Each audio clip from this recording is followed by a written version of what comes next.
और इस बीच बड़ी खबर सामने आ रही है। फिर से बम फेंके प्रधानमंत्री और गृह मंत्री के खिलाफ बंगाल की ममता दीदी ने और कहा कि देश में प्रधानमंत्री कौन है, अमित शाह को प्रधानमंत्री बना दीजिए। पिछले दिन पश्चिम बंगाल की नवन्नो क्षेत्र से ममता दीदी ने केंद्र सरकार के खिलाफ कड़ी से कड़ी आवाज उठाई और बम फेंके और कहा कि हर रोज गणतंत्र को हटा करती है केंद्रीय सरकार में। फिलहाल प्रधानमंत्री ने सबसे ज्यादा दुनिया घूमती है और देश चलाते हैं। अमित शाह ने लोकसभा से राज्यसभा अपने मर्जी के अनुसार एक से एक बिल पास करते हैं, तो फिर अमित शाह को प्रधानमंत्री बना दीजिए। साथ ही साथ ये भी कहा कि अहमदाबाद प्लेन हादसे में पूरा कितना लोग मारे गए हैं, लोग घायल हुए हैं, इसका सटीक जानकारी किसी के पास नहीं और अभी तक एक भी फिर क्यों नहीं हुआ है, ये भी सवाल उठाई ममता दीदी ने। पश्चिम बंगाल से शांतनु बैनर्जी के साथ देखिए एक्सक्लूसिव रिपोर्ट।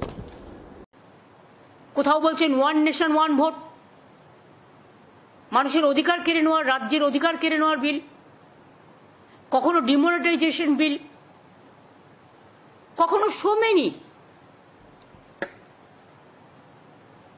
গভর্নরদের কাজে লাগাচ্ছেন পলিটিক্যালি, তাদের দিয়ে গোছা গোছা চিঠি নিজেরা ড্রাফট করে পাঠাচ্ছেন হোম মিনিস্ট্রি থেকে। আমি আগেও বলেছি, এখনো বলছি, প্রাইম মিনিস্টার দেশের কে? নরেন্দ্র মোদী না অমিত শাহ? মোদীজি তো বাইরে বাইরে ঘুরে বেড়ান আর সব ছেড়ে দিয়েছেন অমিত শাহর হাতে, তা ওনাকে প্রাইম মিনিস্টার ডিক্লেয়ার করে দিলেই হয়।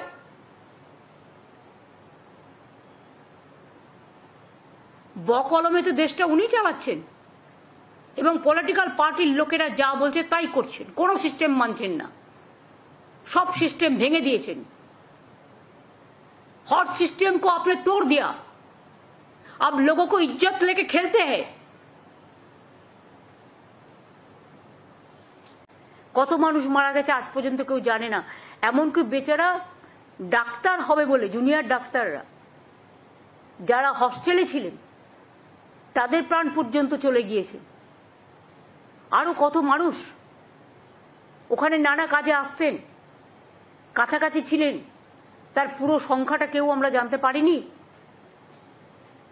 দেখুন, একটা ইনসিডেন্ট হতে পারে, একটা অ্যাক্সিডেন্ট হতে পারে, আমি সেটাকে ডিফার করছি না, কিন্তু যদি পূর্ব পরিকল্পিত কোনো ইনসিডেন্ট এবং অ্যাক্সিডেন্ট হয় সেটাকে নিয়ে আমাদের ভাবা উচিত। যে অ্যাক্সিডেন্ট আহমেদাবাদ লন্ডনের বিমানে হয়েছে তদন্ত করাচ্ছেন কাদের দিয়ে? আমলাদের দিয়ে। আমি তো যতদূর জানি, আমি যখন রেল মিনিস্টার ছিলাম, রেল অ্যাক্সিডেন্ট হলে আমাদের একটা রেলওয়ে সেফটি রিভিউ কমিটি থাকতো, তারা তদন্ত করতো।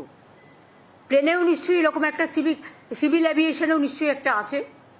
আজ পর্যন্ত একটা এফআইআর হয়নি, তার মানে কি মানুষের জীবনের কোনো দাম নেই?